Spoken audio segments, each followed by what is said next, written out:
Assalamualaikum warahmatullahi wabarakatuh. Teman-temanku seiman yang dirahmati Allah, ada banyak kisah yang terdapat dalam Al-Quran, namun hanya ada beberapa ayat dalam Al-Quran yang redaksinya berisi tentang perintah kepada Nabiullah Muhammad SAW untuk menceritakan kisah-kisah tersebut. Lalu mengapa kisah-kisah ini harus diceritakan? Tentu saja karena pentingnya kandungan dalam kisah tersebut. Terlebih lagi saat ini, di akhir zaman yang dipenuhi dengan fitnah dan syubhat atau keraguan yang diakibatkan dari para ulama su'u atau ulama yang jahat yang kemudian menjerumuskan umat dalam ajaran kesyirikan dan kekufuran. Ulama su'u ini mencerminkan karakteristik dari fase kehidupan Bal'am bin Ba'urah. Bal'am bin Ba'urah sendiri merupakan seorang ahli hikmah yang hidup di zaman Nabi Musa alaihissalam. Di dalam Alkitab, ia disebut dengan Bileam bin Beor, sedangkan para ahli tafsir Al-Quran menyebutnya Bal'am bin Ba'urah. Walaupun di dalam Al-Quran sendiri tidak ada ayat yang menyebutkan namanya, tapi ada satu ayat yang menurut para ahli tafsir, ayat ini ditujukan pada Bal'am bin Ba'urah, yaitu surat Al-A'raf ayat 175. Termasuk Imam Ibnu Katsir dalam kitabnya Tafsir Ibnu Katsir yang menyatakan bahwa Abdur Razzaq telah meriwayatkan dari Sufyan Ats-Tsauri, dari Al-A'mash dan Mansur, dari Abu Duha, dari Masruq, dari Abdullah bin Mas'ud radhiyallahu anhu, sehubungan dengan makna firman Allah pada surat Al-A'raf ayat 175, bahwa dia adalah seorang lelaki yang dikenal dengan nama panggilan Bal'am bin Ba'urah. Bal'am dikenal sebagai orang alim yang menyimpan rahasia Al-Ismul A'zam atau nama-nama keagungan Allah Subhanahu wa Ta'ala yang hanya diketahui oleh orang-orang tertentu saja. Oleh karena itu, setiap doa yang dipanjatkan oleh Bal'am bin Ba'urah dapat membuka pintu-pintu langit, bahkan dapat menggetarkan tiang-tiang arsy. Saking luasnya ilmu Bal'am ini, hingga tidak ada gelar akademik yang layak disematkan kepadanya kala itu. Tapi ilmu saja tidak cukup, karena ilmu tanpa iman layaknya pisau di tangan penjahat, seperti halnya Bal'am yang terperdaya oleh kilauan nafsu dunia. Ilmunya tidak membawanya menjadi orang yang mulia, tapi justru membawanya ke jurang kenistaan dan kehinaan. Padahal jika dia mau, wala syi'na la rafa'nahu biha, dengan ilmu yang telah diberikan Allah Subhanahu wa Ta'ala itu, dia bisa mendapatkan derajat yang tinggi di sisi Allah dan pandangan manusia. Tetapi walakinnahu akhdahu ilal ardi wattaba'a hawah, tetapi dia cenderung kepada dunia dan menuruti hawa nafsunya yang rendah, sehingga kisahnya menjadi cermin bagi setiap orang yang mencari kebenaran tentang seberapa tipisnya garis antara keimanan dan kesesatan. Dahulu di kota Balqa, salah satu wilayah dari provinsi Bizantium di Yordania, terdapat seorang yang bijaksana yang bernama Bal'am bin Ba'urah, yang dikenal luas karena kemampuannya dalam berdoa dengan menggunakan nama-nama Allah yang agung. Ia adalah seorang keturunan Nabi Lut yang hidup di zaman Nabi Musa dan dihormati karena keluasan ilmunya. Suatu hari, ketika Bal'am tengah mengajar murid-muridnya, seorang murid bertanya kepada Bal'am tentang rahasia doa yang dikabulkan. Bal'am memberikan jawaban yang bijaksana. Ingatlah anak-anakku, doa bukan hanya permintaan, melainkan ungkapan kepercayaan kita kepada kebesaran Allah Subhanahu wa Ta'ala. Kita harus bersabar dan tetap beriman. Di sisi lain, Nabi Musa alaihissalam beserta para pengikutnya yang hendak pergi menuju Syam telah mendekati dataran Kan'an, di mana daerah itu dipimpin oleh seorang raja yang dikenal dengan sebutan Raja Balqa.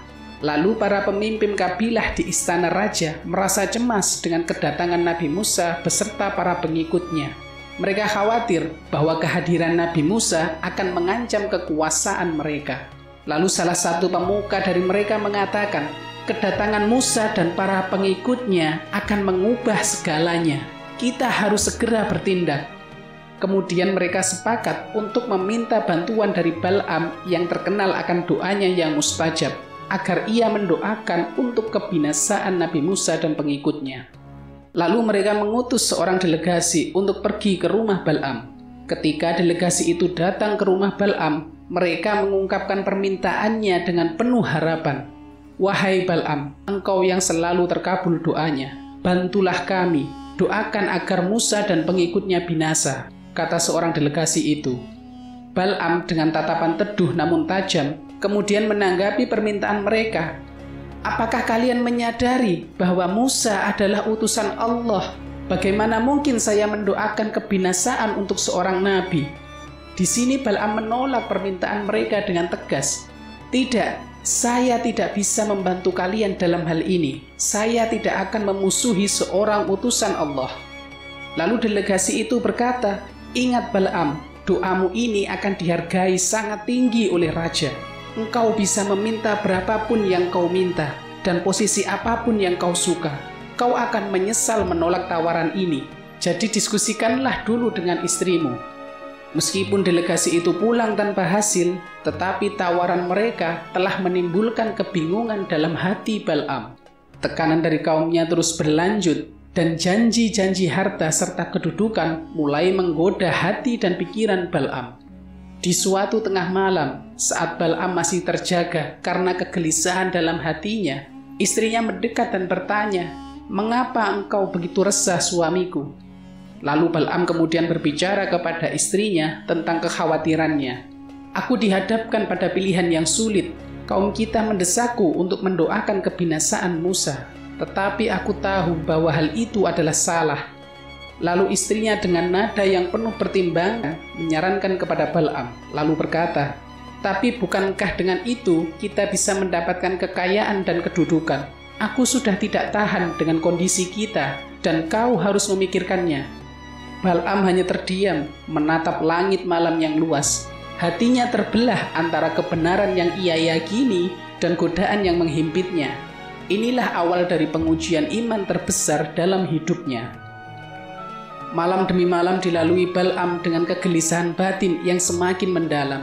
Ia menghabiskan berhari-hari untuk berdoa dan merenung mencari jawaban atas pilihan yang harus diambilnya. Desakan dari kaumnya dan godaan harta serta kedudukan terus-menerus menggerogoti keyakinannya. Hingga pada suatu pagi, Bal'am yang tengah berjalan menyusuri pinggiran desa, ia kemudian bertemu dengan seorang tetua desa yang dikenal akan kebijaksanaannya. Melihat kegelisahan yang terpancar dari wajah Bal'am, tetua itu lalu bertanya, "Bal'am, apa yang mengganggu pikiranmu?" Dengan hati yang berat, Bal'am pun membagikan dilemanya. "Saya dihadapkan pada pilihan yang sulit antara kebenaran yang saya ketahui dan desakan dari kaumku," jawab dari Bal'am. Lalu tetua itu memberikan nasihat, "Ingatlah Bal'am, kebenaran harus selalu dipertahankan, meskipun dunia berbalik melawanmu." Namun suara-suara sekeliling Bal'am semakin keras, terutama dari istrinya. Ditambah lagi, desakan dari kaumnya untuk mengambil tindakan terhadap Nabi Musa semakin mendesak. Pada suatu malam, akhirnya Bal'am membuat keputusan yang akan mengubah sejarah hidupnya. Dia berkata kepada istrinya, "Aku akan melakukan apa yang mereka minta. Aku tidak tahan lagi dengan tekanan ini. Sebenarnya aku tidak begitu memperdulikan seberapa besar bayaran yang akan aku terima. Namun yang terpenting bagiku adalah membela kaumku." Lalu keesokan harinya, Bal'am mempersiapkan diri untuk perjalanan menuju tempat Nabi Musa berada. Sebelum berangkat, istrinya dengan nada khawatir berkata, "Berhati-hatilah suamiku, aku merasa ada sesuatu yang tidak biasa." Lalu Bal'am menaiki kudanya. Tetapi perjalanan yang seharusnya lancar terasa penuh dengan rintangan. Beberapa kali kudanya berhenti tanpa sebab yang jelas dan telah membuat Bal'am semakin frustasi.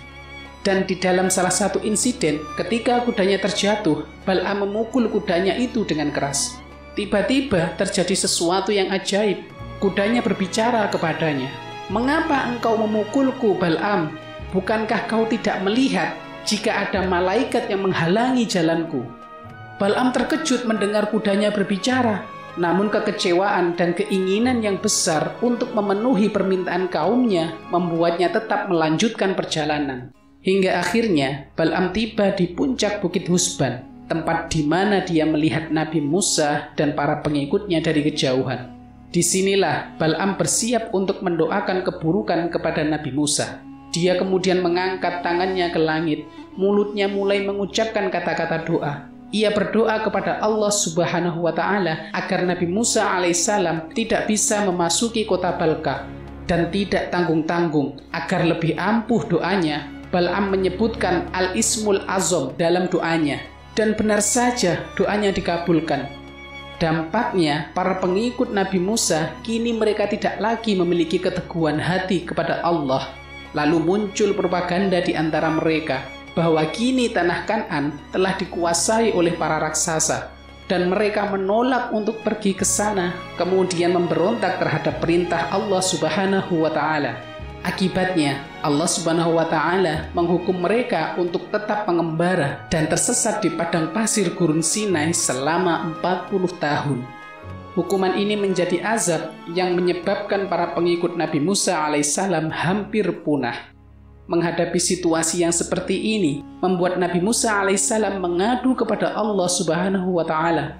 Lalu beliau berkata, "Ya Allah, sebab apa kami terjebak di sini?" Allah kemudian menjawab, "Sebab doanya Bal'am." Di sini Nabi Musa menyadari peran Bal'am dalam tragedi ini. Kemudian Nabi Musa berdoa agar Allah mencabut iman dan Al-Ismul A'zam dari dalam diri Bal'am.